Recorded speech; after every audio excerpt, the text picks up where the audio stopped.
Sam and Ben Monthly Retro. Hi there, welcome to episode 2 of the Ben and Sam Monthly Retro. If you haven't watched episode 1, I highly recommend it to get the context and hear the story as it builds. In today's episode, we talk about how Ben and Parabola have been progressing on their website work and the positioning work of their external agency. We talk about Ben's recent new hire in content and community and his plans there. And we get a general update on how the business and how marketing has been doing. And we compare it to what I'm seeing on the other side with other B2B SaaS firms right now. Enjoy. Here we are, the Ben and Sam Retro, month number 2. Ben Pollock, welcome back. How's the last month been? It's been good. I'm psyched to see some warm weather here in the city, in New York. Feels good. It's the fake spring now, so got to keep our head on a swivel, but all's been well. How about you, Sam? What's new? We're good. In Cape Town now, so maybe each of the first podcasts, new country. But life's Tough good. life, man. It's tough. It's tough. Tough to grow a company and have to fly overnight. It skips sleep. I feel so bad for you. Thank you. At least someone does. My girlfriend doesn't either. Sure. But no, I mean, market-wise, I'd be interested to get your take. It's a weird time right now. Like, we have so many startups coming to us, and no one really knows what to do, it feels like, because the problems are inconsistent. They've got pipeline, they can't close them, but it's just a weird time for startups on the go-to-market front. Yeah. My sense is things have kind of begun to correct. Like, there's more budget that's open, but I think buyers still have the same level of hesitation that they did 6 to 12 months ago. And so folks are much more cautious when they're procuring or purchasing, even though they may have a budget line item that's opened back up, which I think causes this weird situation where some deals might feel good to the very end, but buyers are scared to pull the trigger. I know that's happened with us once or twice. And so I'm sure some other folks on the revenue side in the startup world are experiencing the same. Yeah. I may be even more. That's good analysis. I might be even more pessimistic because I think there's this portion of the market that, you know, everyone knew they were in a bubble, but they didn't realize, or everyone knew there was a bubble, but didn't realize they were in the bubble. And those folks are starting to realize it because they failed to hit their plan in January and February. That was too audacious. And now there might be some cuts, but I don't know. We'll see. We'll see. Yeah. Just to summarize quickly, selling into SaaS is still really hard because a lot of those companies are still struggling. A lot of those companies that raised 2 or 3 years ago are just trying to get by, trying to stay efficient. Parabola, or the marketing team, sells into e-com and brands. That's an industry that's been hit hard, direct to consumer. And so our messaging is very much less of like, you need to procure more software, right? Like buy Parabola, but more so like, how do you invest in technology and actually use and leverage technology to gain efficiency? I know a lot of folks are trying to make that play, but really spelling it out, concrete business cases around different use cases, social proof examples, and really trying to lean there to continue to move forward. Definitely. Yeah. Much more positioning that's like helps with the justification to other stakeholders. But I guess talking on positioning, last time we caught up, we chatted a lot about the brand work that you're doing. Like how's the last 4 weeks been on that project? Yeah. It's been great, but it's also been hard. Like any big brand repositioning project. I think at a highest level, there's been a lot of moments where we feel super inspired and like we can totally see where we're going. At the same time, when you're taking these larger, higher level brand elements and then trying to nest them into like, cool, now how do you talk about your product? How do you describe your features within that new world? It's challenging. And how do you do it, this whole process quickly, swiftly to deploy this to market as soon as possible? And so what we've been doing on the brand side, I think, is moving along, but like we need to continue to work with our agency to empower them to describe our product in this new world, in this new voice. In tandem, we're getting just more and more specific on the go-to-market positioning side. Parabola is a horizontally oriented tool. We do a lot of things for a lot of different type of people. Some folks on our team use it for their fantasy football workflows, exporting data from the ESPN API or whatever. For us, we've really narrowed our world and narrowed our focus, try to understand where can you win. And I actually think we've narrowed a lot, but we should even go further.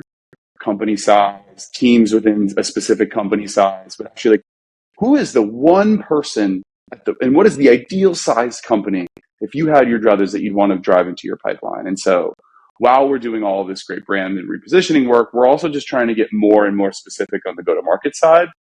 BDR team, marketing team, AEs, trying to move in tandem with that same level of specificity. And so I think that's the high-level challenge, is how do you marry all of this work into one joint go-to-market, and how do you make sure it's clean and consistent across the board? So like, last time we talked a lot about like narrowing and redefining, and you're saying like it's got further now. It's like you started doing the more positioning work. You're like, shit, we actually need to go deeper in this. Yeah, I mean, we can win being loose, right? Like I think like we've shown that. And so if you just think about how we're addressing, or a company is addressing their market, we've totally narrowed our world from like, these are the key verticals we want to tackle, and these are the company sizes that we want to tackle within. And here's the actual teams, and here's the titles that make up those teams. Still pretty broad. It's like 100 to 1,000 employees. It's like 2 or 3 different teams that have multiple titles under it.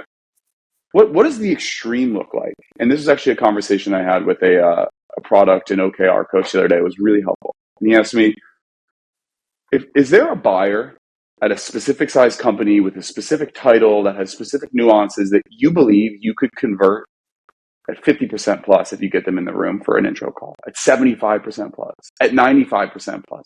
And if so, who is that and why? And so rather than starting with like, oh my gosh, our market is huge, where do we even start? Go to the other side of it. Who is the one persona, one company size, one industry that you really want to know? Start there and then build outwards. And so that's what we're trying to tiptoe around, is like, how do we get to that level of specificity, making sure our messaging, our use cases, everything is super applicable, resonates with them, and then extending further versus just trying to consistently shrink a massive TAM smaller and smaller. Do you think there is someone you could close at 95%? I mean, I know you couldn't personally because you're not a sales guy, but do you think there's a persona that your company could close at 95%?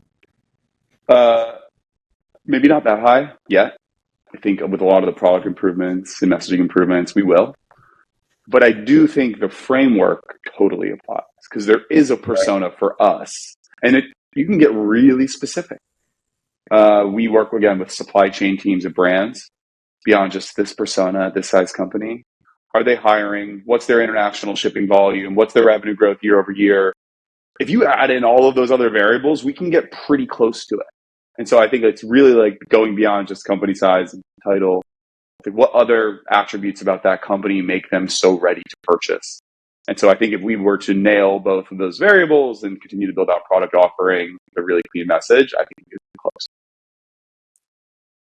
And so how far are you in total with the project, the website positioning project? How long is that going now?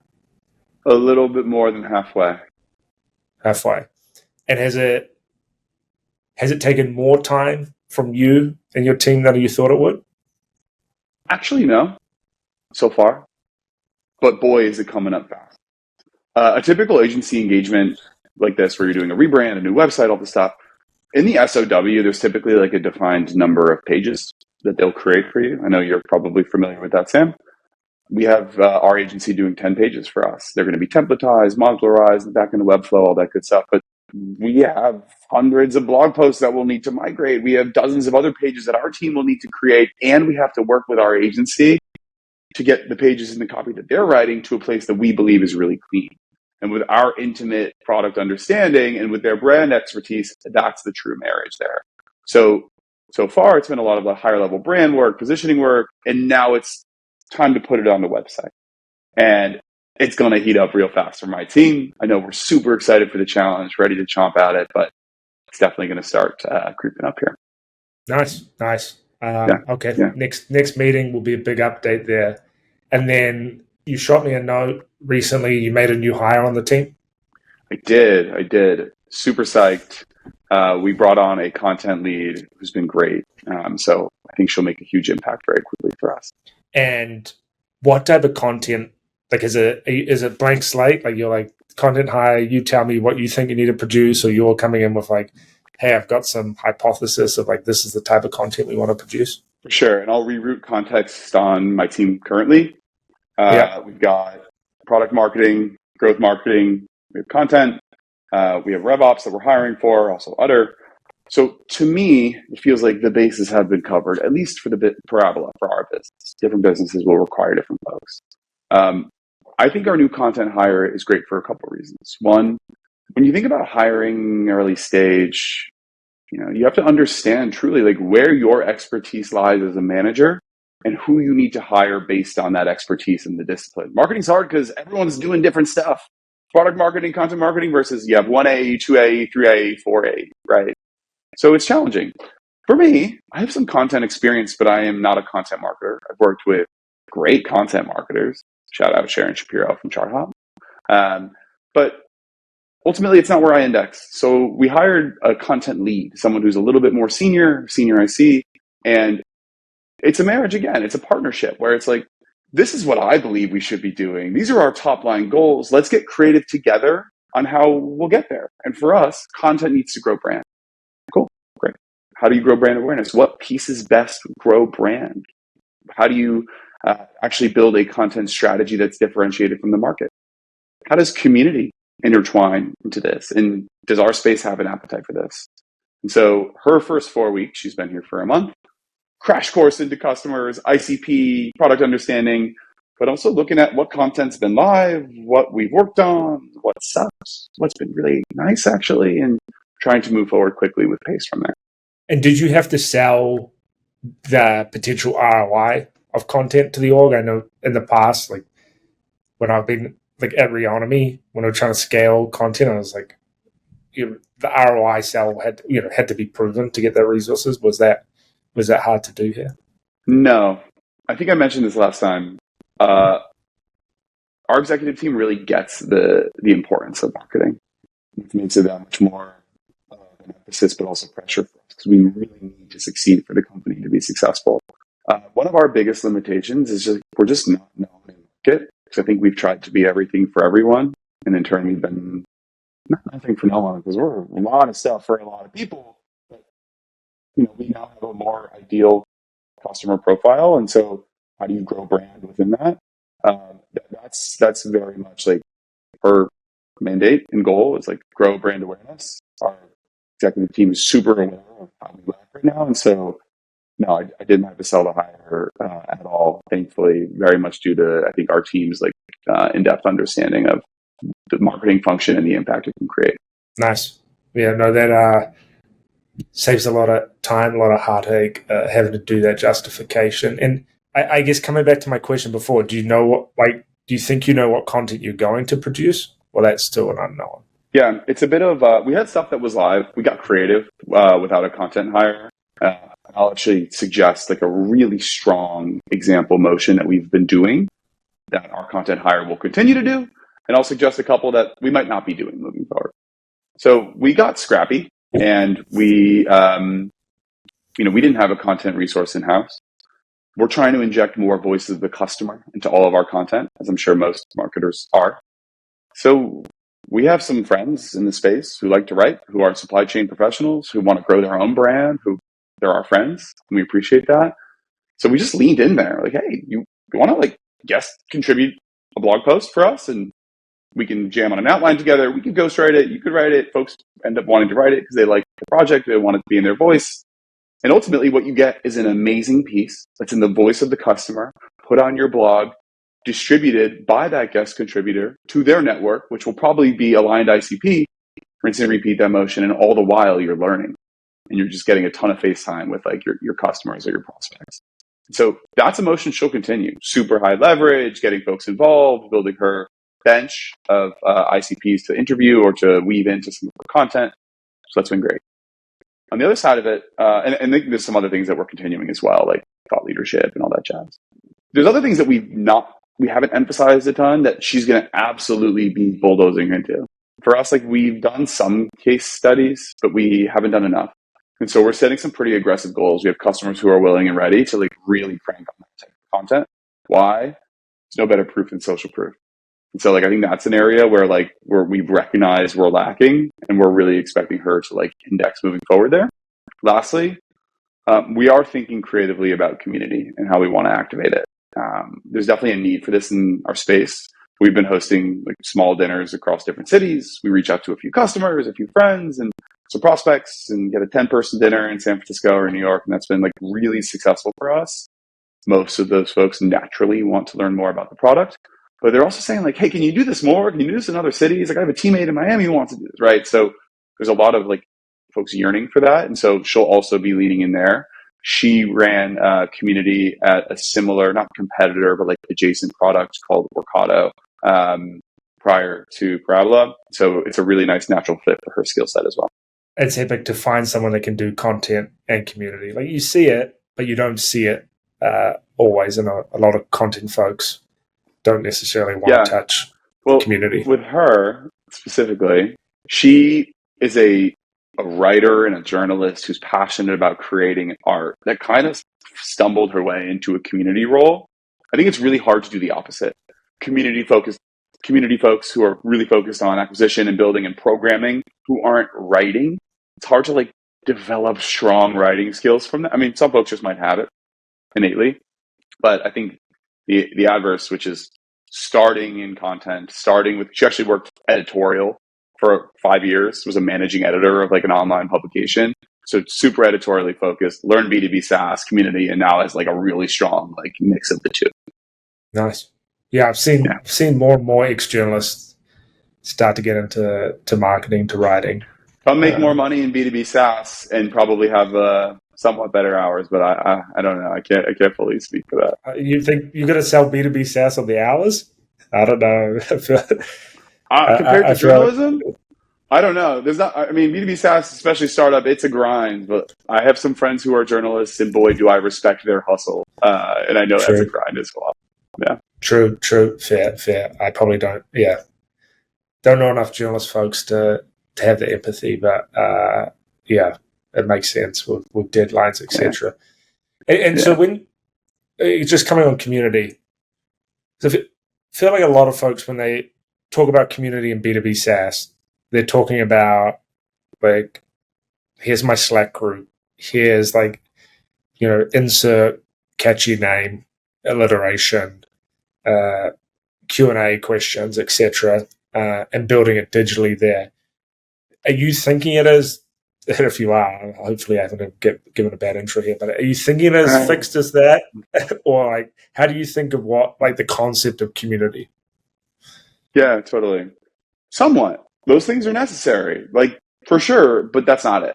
We don't just want to be another kind of mid community. A lot of folks like talk about community and it's very like, everyone wants to do it. Truth is, it's a really effective way to grow brand. We're not going to be selling Parabola in our community. We're connecting supply chain professionals and trying to give them a medium and a platform to become better at their jobs, have some fun, learn something, whatever it is. All those things you mentioned, we're going to do. But they're all nested in our crawl motion. So we've broken out like a crawl, walk, run for our community. Think like light lift, like what's the easy thing to do? You want to start leaning into it. And I've talked to a lot of folks around community building, and the overwhelming POV here is you got to start small, really tight audience definition. If you're trying to automatically right away lean into like huge programming goals with like one-on-one introductions for members and meetups and cohort, like it's too much. Like just start simple, some in-person events, Slack community, programmed content. But here's the thing, if you just do that, it's not going to grow. So the whole motion that I'd want to interject here is like, that's great, but how do you actually, what's your acquisition plan for the community moving forward? And I think if you don't have that and you only do those things you mentioned, it's going to feel stale and it's not going to grow. But for us, we have a creative thought process here where we're driving acquisition from a bunch of different channels, including customers who love the product, folks that are in pipe, folks who have gone to our dinners before, but also anyone who joins our AMAs who's qualified. We'll have a new page on our website where folks can apply, and we'll keep it pretty tight. And so still in the works, but all of the quippy Slack name, cool AMAs with leaders, it's got to be coupled with thorough and clear acquisition strategy that can grow and scale over time.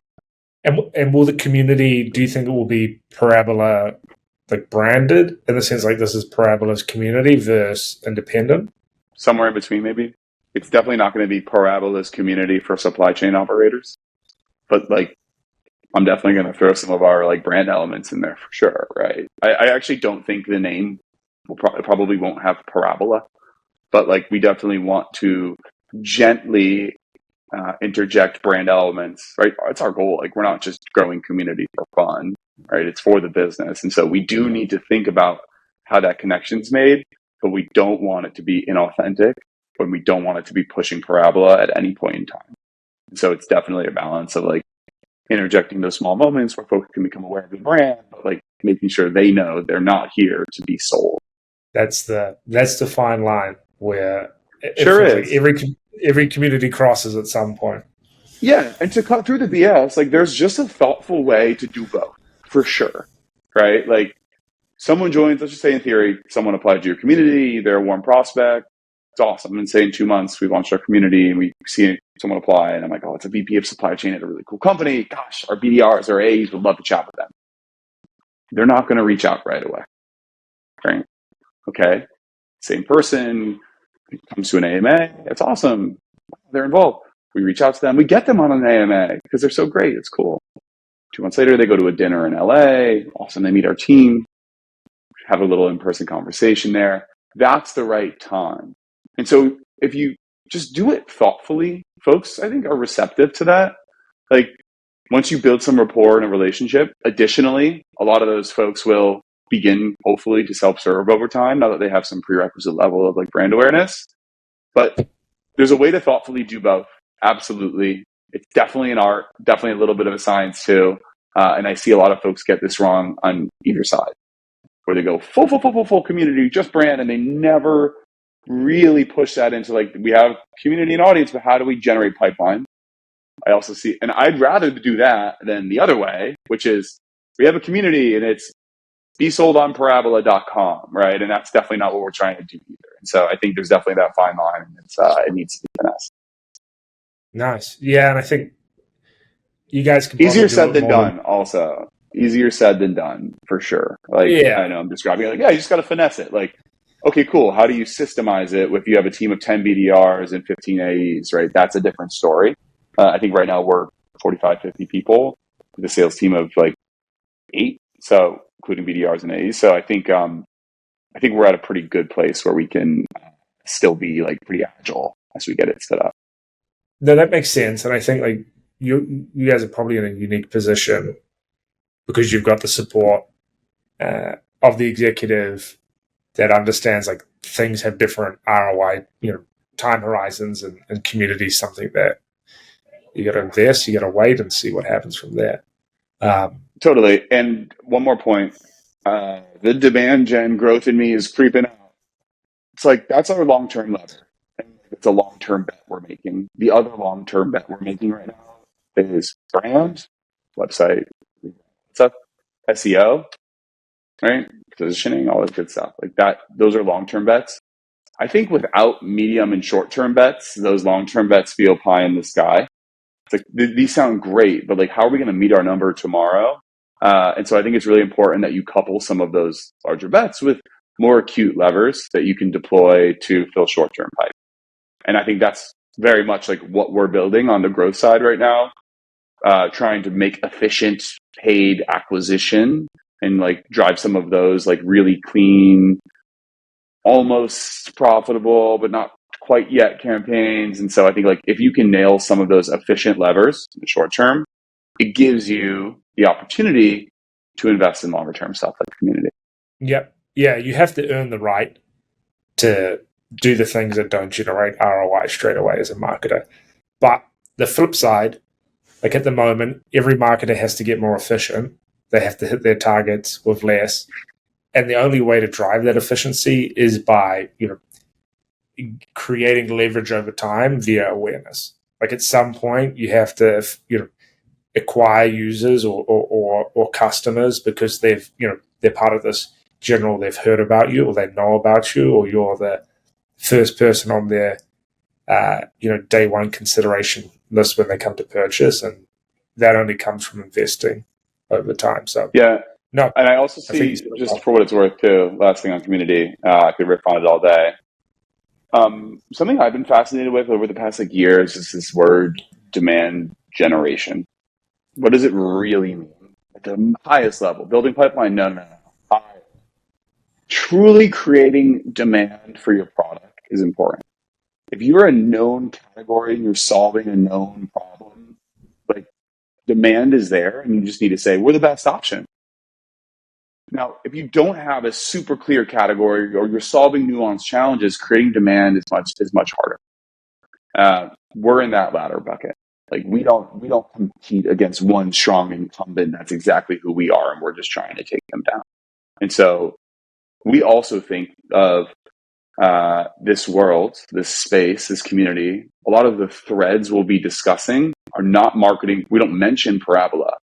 Boy, are we talking about the need to invest in really agile toolkits and platforms to actually build efficient and supply chains that can move day by day, that can be run by non-technical folks. So you're not paying engineers $300K to run your supply chain challenges. Like those types of messages generate demand.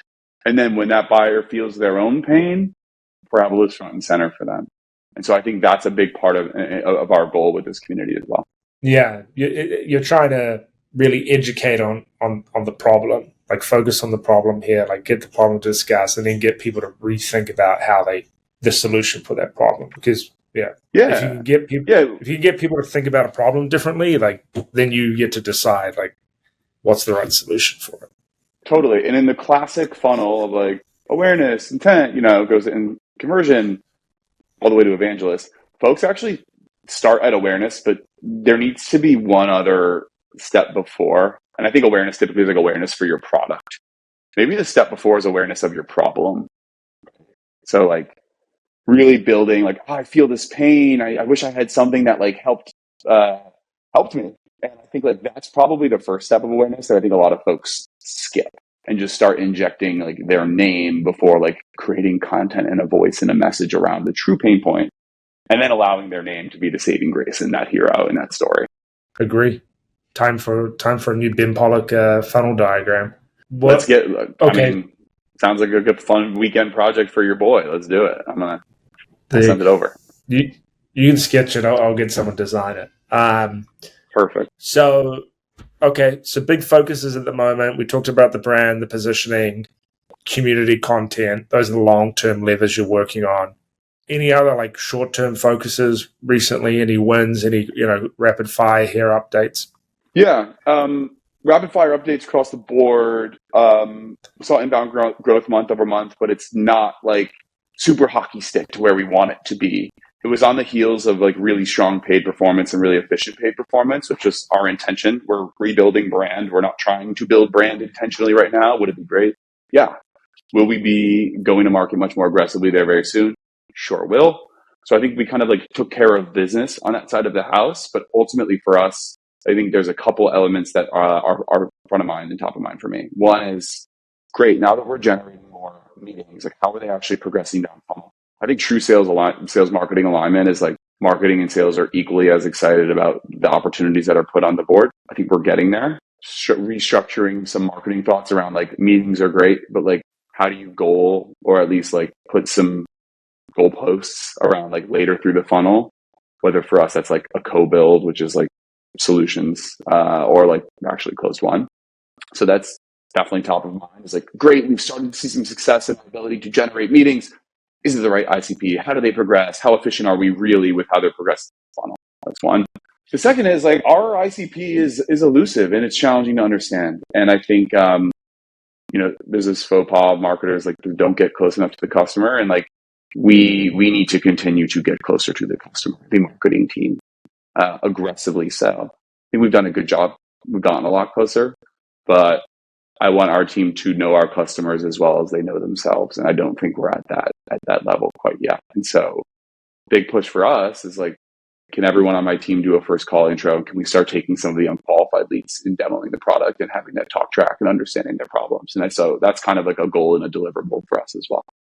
Got it. So to summarize the quickfire updates, good month of paid, efficient growth, get to know the customer better. That's more like you coaching your team on that point, and then better alignment with sales, just like moving goals further down the funnel. Yeah. It's funny too, on that last one, I've always been friends with the sales team. I was a BDR, so I feel their pain, and I've always used that. I'm like, sales team's always been my friends. Our current sales leader is my good friend. I enjoy him.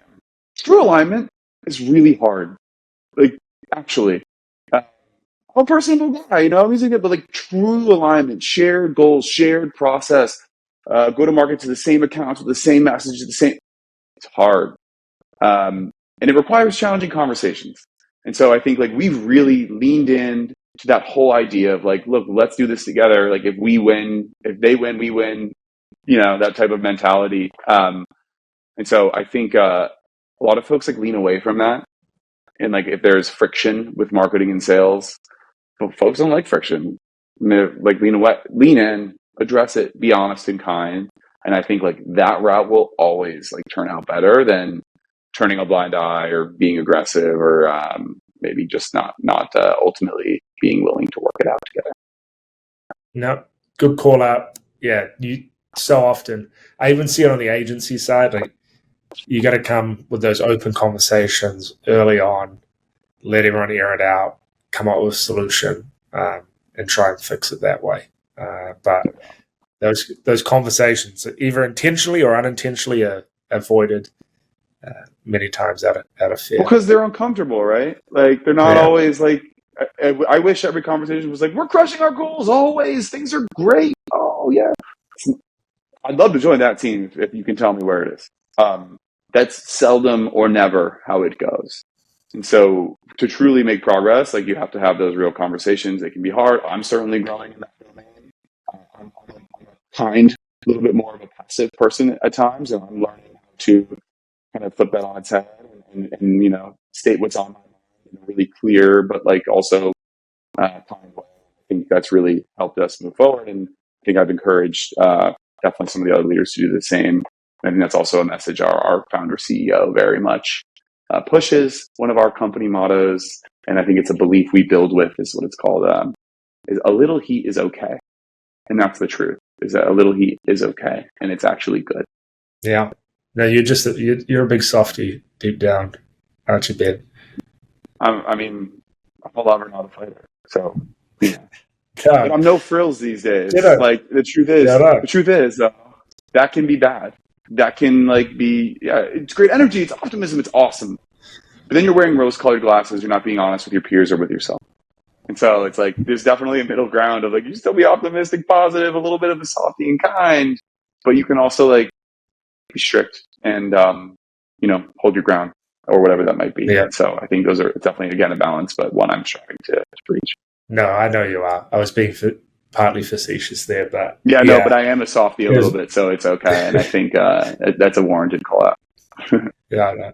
I think to leave on a note here, it all comes back to communication, and how you get your point. I shared this a long time ago.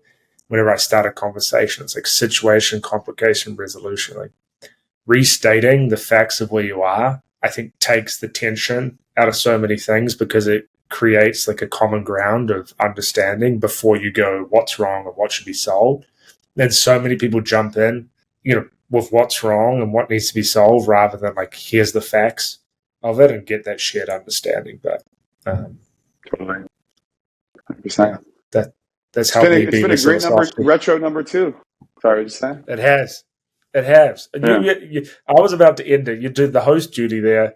It got to end it for me. He saw the time. He's like, I got a hard stop. I got to wrap Sam up there. But no, I was going to wrap up. This Kiwi will go on forever, folks. If someone's got stop him at some point. So I was hard time. I thought we'd aim for 35 minutes, 35. We're at 35. We had a nice little finish there of you being a softie. Great way to end it. But Ben, thanks again. Nice progress over the last month. sounds like the short-term targets, we're progressing. Would love a little bit more like everyone else right now. And then the long-term investments make in place. And next month, we'll get a good update on all of those. Sounds good. Hopefully this time next month, we're talking about how ready we are to run an amazing go-to-market for a new brand. I'm texting you saying, hey, I need another week because I'm so busy with this go-to-market. So I'll keep you posted. Let me know, Ben. As always, thanks, my man. Talk soon.